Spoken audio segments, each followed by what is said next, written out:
Olá! Começa mais um episódio do podcast Expresso de Curitiba. E como você já sabe, em poucos minutos nós te atualizamos com as notícias mais importantes da cidade. Eu sou a Brenda Niverovski e hoje, sexta-feira, dia 30 de julho, falamos do preço do aluguel em Curitiba, da numerosa produção de arte gráfica na cidade e, claro, da pandemia. Se você quer receber nossa curadoria com as melhores notícias de Curitiba, basta se cadastrar de forma gratuita em oexpress.curitiba.br. Ficou mais caro morar em Curitiba durante a pandemia e isso não é coisa da sua cabeça. Além da inflação, que está na casa dos 2 dígitos, do preço do gás e de outras coisas, Curitiba é a capital brasileira que registrou a maior alta no preço do aluguel em 2021. Nos primeiros 6 meses do ano, o valor do metro quadrado para locação aumentou 7% na capital paranaense. Quase o dobro da inflação no período, que foi de 3,77%, segundo o índice FIPE-ZAP, que monitora os preços de venda e locação de imóveis pelo país. A escalada de preços ocorre depois de uma queda significativa nos aluguéis em 2020, quando muita gente renegociou contratos e baixou preços por causa da pandemia. É por isso que a alta acumulada do aluguel ao longo do último ano em Curitiba não é tão elevada, 3,91%, levemente acima da inflação. Mas por que os preços do aluguel sobem mais aqui? Isso tem muito a ver com a alta do mercado imobiliário em Curitiba. Ou seja, quanto mais sobe o preço do imóvel para venda, mais o aluguel deve subir também. E para quem quer comprar um imóvel, os preços do metro quadrado subiram 11% no último ano em Curitiba, acima da inflação, de 8,4%. Hoje, Curitiba é a 6ª capital com o metro quadrado mais caro do país, segundo o FIPE-ZAP. A verdade é que, em Curitiba, ainda é mais barato alugar do que comprar. O valor médio do aluguel em Curitiba é menor que em outras capitais, e também rende menos para o proprietário. O rendimento é de 3,8% do valor de compra ao ano, contra 6,1% em Recife ou 4,9% em São Paulo, segundo o FIPE-ZAP. Ou seja, prepare o bolso. Tem tudo para o aluguel subir ainda mais nos próximos meses. Lá se vão quase 4 meses em que o bairro Caximba, no extremo sul de Curitiba, permanece com a maior incidência de casos de Covid-19 da capital. Desde o início de abril de 2021, a proporção da população já infectada com o vírus desponta diante dos outros bairros da cidade. No Caximba, quase 25% dos moradores já foram, em algum momento, diagnosticados com coronavírus, bem acima do índice geral da cidade, que é de 13%.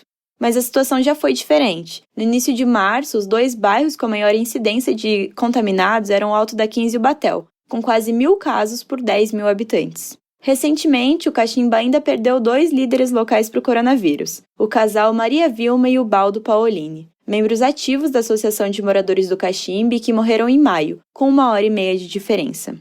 A verdade é que as recomendações para a prevenção da Covid-19 estão muito distantes da realidade vivida no Caximba, onde a taxa de desemprego é o dobro da de Curitiba, a renda per capita é de apenas 30% da média curitibana e 90% da população não tem acesso à água potável.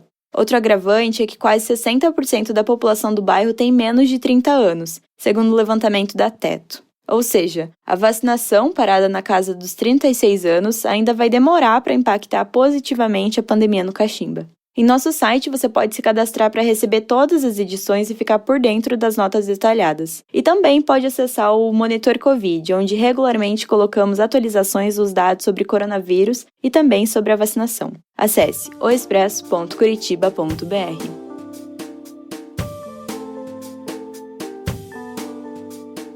Encerramos o episódio de hoje com o cartunista curitibano José Aguiar, que entrevista sobre o lançamento do livro Narrativas Gráficas Curitibanas, 210 anos de charges, cartoons e quadrinhos, disse que a riqueza da atual cena local não é a obra de um surto, mas consequência de acertos, erros, fracassos e muita persistência.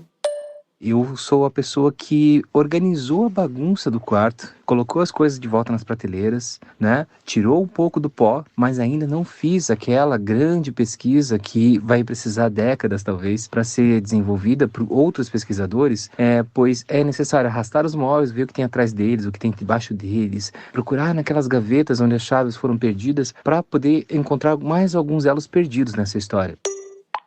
Em seu livro, Aguiar mergulha em pesquisas históricas e apresenta um mapeamento das produções gráficas de Curitiba entre 1807 e 2018. Então, descobrir todos esses nomes, essas autoras, esses autores, foi uma grande satisfação para mim, uma grande surpresa, pois é uma história que flui, né? Mas de uma maneira muito desorganizada, seja pelo descaso da história como um todo, seja pelo descaso dos próprios autores, que às vezes não valorizavam o próprio trabalho, né? Não reconheciam a importância do que fizeram naquela época. O cartunista passou 2 anos pesquisando e produzindo o livro. Então, o que acontece é que muitas coisas se perderam, muitas coisas foram mal preservadas. Eu tive acesso a materiais na Biblioteca Pública do Paraná, Casa da Memória, em outras instituições e principalmente no acervo de particulares. Alguns artistas que tinham obras de outras pessoas, que tinham guardados impressos, jornais, que até estavam em melhor estado de conservação, melhor organizados do que alguns acervos oficiais. E isso me ajudou muito nesse sentido para poder conseguir encontrar as pistas, porque eu acho que o meu livro ele é um resumo de um mapa do tesouro, né? Ele tem várias pistas que podem ajudar outros colecionadores de quadrinhos, outros pesquisadores acadêmicos ou não, a desbravarem esse campo, que é um campo da memória. Porque nós hoje, no Brasil, em que nós vivemos nesse momento, mais do que nunca, a memória e o valor da história, o valor da arte, é algo que anda sendo negligenciado de todas as formas possíveis. Então, trazer isso à tona. Se você ficou curioso para conferir o resultado, que por sinal é incrível, você pode encontrar o livro que tem quase 360 páginas de registro, na versão completa e gratuita, na edição do Expresso dessa semana. O podcast Expresso de Curitiba é assim, rápido e sobre as coisas que acontecem na cidade. Não esquece de deixar seu e-mail lá no site para receber todas as edições. oexpresso.curitiba.br. Uma ótima semana para você. O podcast Expresso de Curitiba é uma parceria entre O Expresso e a Tumpat Sound Design Studio. O roteiro é de Brenda Niverovski, o desenho de som é de Gustavo Slomp, a edição é de Lucas Panisson e a produção executiva é de Kelly Jaqueline e Gustavo Panacione.